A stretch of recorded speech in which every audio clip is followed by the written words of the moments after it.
Hey, this is Michael Bohm with Youth Apologetics Training. Today I am recording guerrilla podcast style out in my work truck during lunch.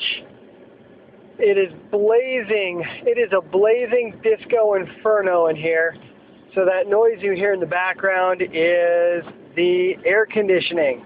So today we're talking about the Wiccan religion and witchcraft. We're going to talk about their version of God. And I'm telling you that by the end of this podcast, you will feel like you know less than when I started. You could pretty much take the central theme here that I'm about to tell you and then come up with any version of it you want, and you'll probably find somebody that believes that.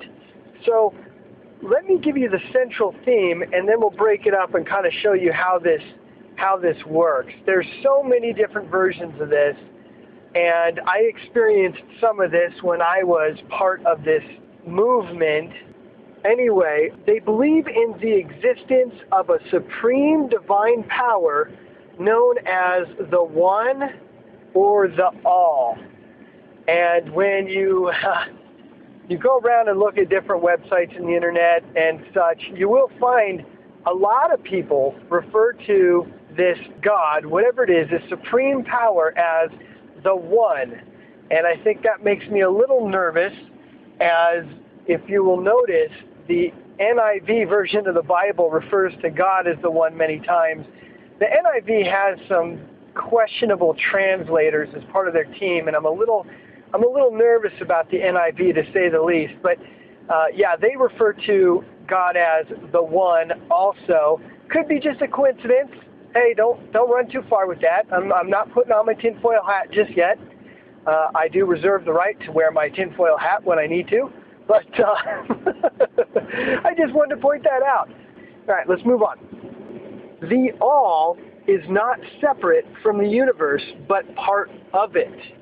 All right, so we kind of have that pantheism feel, right? A little bit of pantheism, but also a little bit of panentheism. What else? That from the All came the God and Goddess. Okay, so here's a whole new concept here, the God and Goddess. So it's almost like this dualistic version of God. This kind of like we have the Trinity. Well, they have the deity.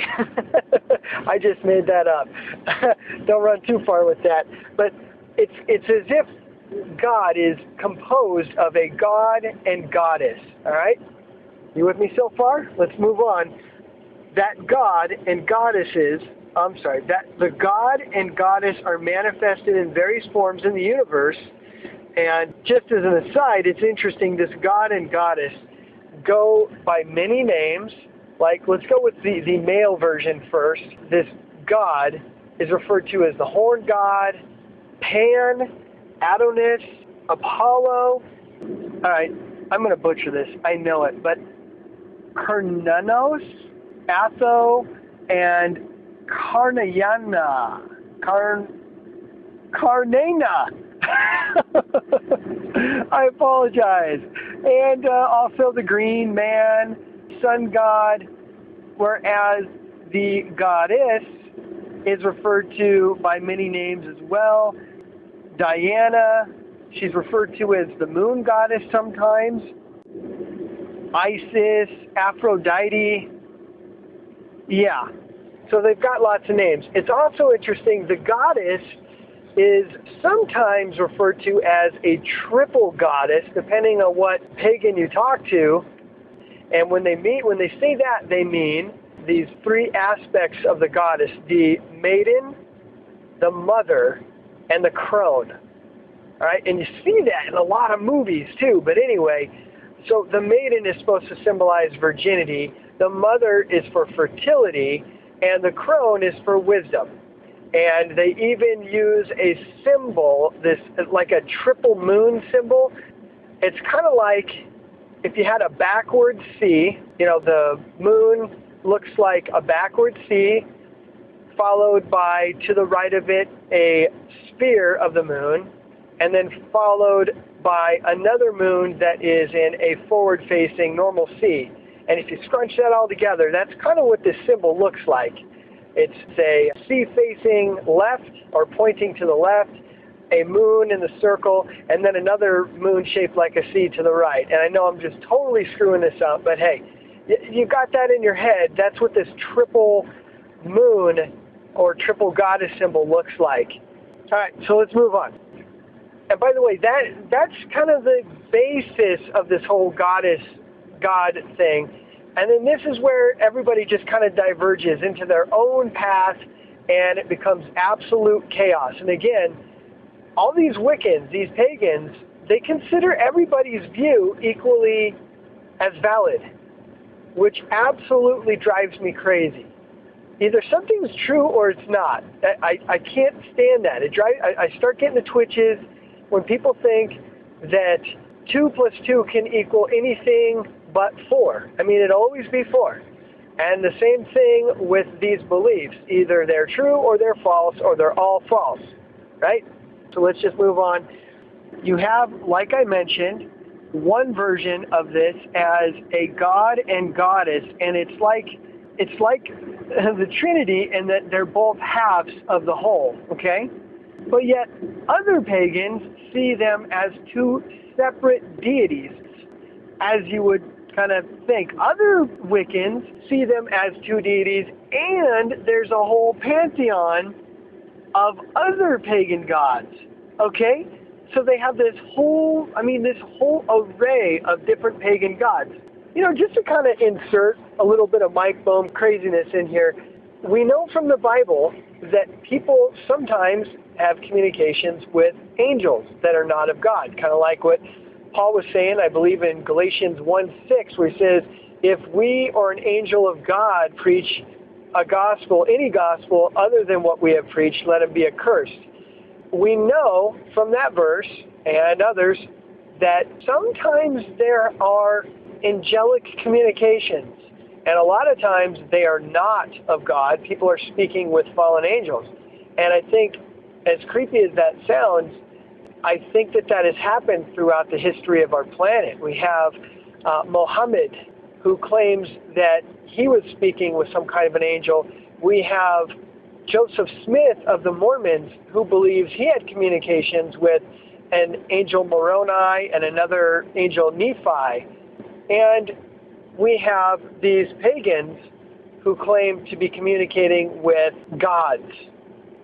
Now, either they're wrong and they're communicating with their delusional self, or they're communicating with something. Is it a fallen angel? Is it a demon? Is there a difference between the two? I'm just asking. It's interesting, huh? Okay, so let's move on. There are some pagans, like, for example, the Dianic tradition. Remember a few episodes back we talked about some of the different more prominent sects of Wiccans. We find those who worship Diana. And some of these groups will only recognize the goddess Diana. Whereas, okay, then you have some Wiccans that believe that this god and goddess are just kind of a personification of thought forms in your head that you conjure at will to tap into energies. In other words, the god and goddess truly don't exist as real god beings. So it's kind of an atheistic version of witchcraft. All right, I mean, isn't this crazy? There's so many different versions that we got going on. And then this is just within Wiccan, guys. Oh my goodness. I haven't even talked about all the other crazy witchcraft religions, if you will, out there. There's so many of them, it's disgusting. But this is just one stream. So let's keep going. Okay, so for the majority of Wiccans, they see this god and goddess as two halves of the whole, right? And they're bipolar, right? It's, I guess, comparable to the yin and yang. You have two equal opposite forces that balance each other out. Does that make sense? And that's how this god and goddess are viewed by many Wiccans. And it's interesting, too, because you'll find a lot of times the goddess being depicted as the moon, and the god, the horn god, if you will, being depicted as the sun. And they're kind of equal opposites that have their own properties and their own role. All right, I think that's probably a good spot to stop here. Come out to the website, youthapologeticstraining.com. I really want to talk to you guys. Leave me comments and questions. Also, you can catch me on Facebook and Twitter. I want to meet you guys. I want to know what you guys would like to hear from me, and I just want to talk to you guys. Anyway, I love you guys, and I'll see you tomorrow.